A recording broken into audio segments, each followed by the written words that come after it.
नमस्कार श्रद्धालुओं, स्वागत है आपका हमारे channel lion the spiritual secret में। मैं साध्वी करना आज इस वीडियो में आपको बताने वाली हूँ कौन से संकेत और लक्षण बताते हैं कि आपके शरीर में दूसरी आत्मा प्रवेश कर चुकी है, इसके बारे में। श्रद्धालुओं, वीडियो शुरू करने से पहले मेरा आप सभी से निवेदन है कि हिंदू धर्म और संस्कृति के प्रचार प्रसार करने के लिए आप हमारे चैनल को सब्सक्राइब करें, वीडियो को लाइक करें और वीडियो को ज़्यादा से ज़्यादा लोगों के साथ शेयर करें, जिससे सभी लोगों तक हिंदू धर्म का सही ज्ञान पहुंच सके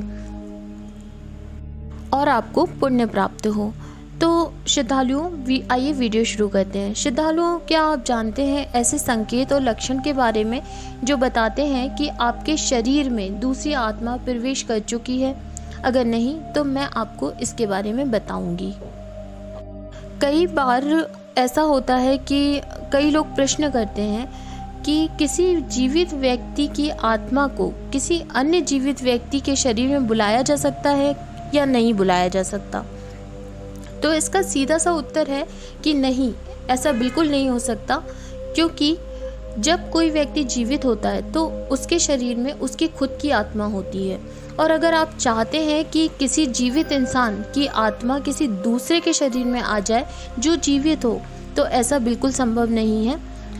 ऐसे समझें कि अगर पानी का गिलास है वो पूरी तरीके से भरा हुआ है, अगर उसमें और पानी डालेंगे तो उसका जो पानी है वो उसमें और नहीं भराएगा, वो पानी बाहर निकल जाएगा, बाहर फैल जाएगा। ऐसा ही शरीर के साथ होता है। शरीर में एक आत्मा अगर है तो दूसरी आत्मा उसमें प्रवेश नहीं कर सकती। ऐसे ही हर व्यक्ति के शरीर में एक आत्मा होती है जो कि उसके कण कण में व्याप्त होती है, एक चेतना के रूप में वह शरीर में व्याप्त होती है। जैसे आपने छिपकली को देखा होगा, जब छिपकली की जो पूंछ होती है वो कट जाती है और छिपकली आगे चली जाती है, तब जो पूंछ होती है वो तड़फती रहती है। ऐसा इसलिए होता है क्योंकि उसकी पूंछ में उसकी आत्मा की चेतना होती है। छिपकली की आत्मा की चेतना उस पूंछ में होगी तभी वो तड़फेगी, इसलिए छिपकली की पूंछ अलग होने के बाद भी तड़फती रहती है। इसलिए जब कोई इंसान जीवित होता है तब उसकी आत्मा कहीं नहीं जा सकती, उसके शरीर में ही रहती है। योग साधना के अंदर एक सिद्धि होती है जिसमें यह संभव होता है कि आपके शरीर की आत्मा किसी और के शरीर में प्रवेश कर जाए जो कि जीवित हो। इसे परकाया प्रवेश कहा जाता है, लेकिन इसमें बहुत ही बड़ा जोखिम होता है। तो इसमें भी ऐसा कहा जाता है कि अगर किसी का मृत शरीर है तो उसमें ही उस आत्मा को भेजें, अपनी आत्मा को भेजें। अगर आप किसी जीवित व्यक्ति की आत्मा किसी दूसरे जीवित व्यक्ति में भेजते हैं तो इससे बहुत बड़ा नुकसान हो सकता है, बहुत बड़ी घटना दुर्घटित हो सकती है। और ऐसा तभी संभव होता है जब व्यक्ति की आत्मा ने आज्ञा ली हो दूसरे व्यक्ति से कि वह सूक्ष्म आत्मा उसके शरीर में प्रवेश करे या नहीं करे। जब वह आज्ञा देता है तभी ऐसा हो सकता है। जैसे कि आपकी जो आत्मा है उसके शरीर में प्रवेश कर गई, ठीक है, वैसे ही उसकी आत्मा उसके शरीर से अलग हो जाएगी।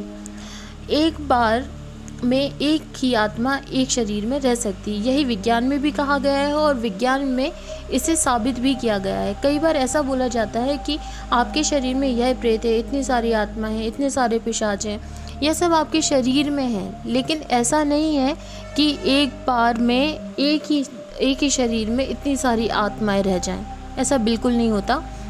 जब कोई भूत, कोई प्रेत आपके शरीर पर कब्जा करता है तो जैसे ही वह आपके शरीर में जाता है वैसे ही वह आपकी आत्मा को पीछे कर देता है और खुद आगे हो जाता है। ये जो आपकी आत्मा होती है वह पीछे हो जाती है, और जो भूत प्रेत होता है वह बलपूर्वक आपके शरीर में प्रवेश करता है। इसलिए आपको तकलीफ़ होती है जब भी आपके शरीर में वह घुसते हैं, प्रवेश करते हैं, रहते हैं, तब आपको बहुत तकलीफ़ होती है, आपको ऐंठन होने लगती है, आपके शरीर में कई प्रकार की अलग अलग प्रतिक्रियाएँ होती हैं। इसका मतलब यह है कि आपके शरीर से आपकी आत्मा अलग हो गई है, किनारे कर दी गई है, बाहर कर दी गई है, और जो आपकी आत्मा होती है वह आपके आभा मंडल में चली जाती है।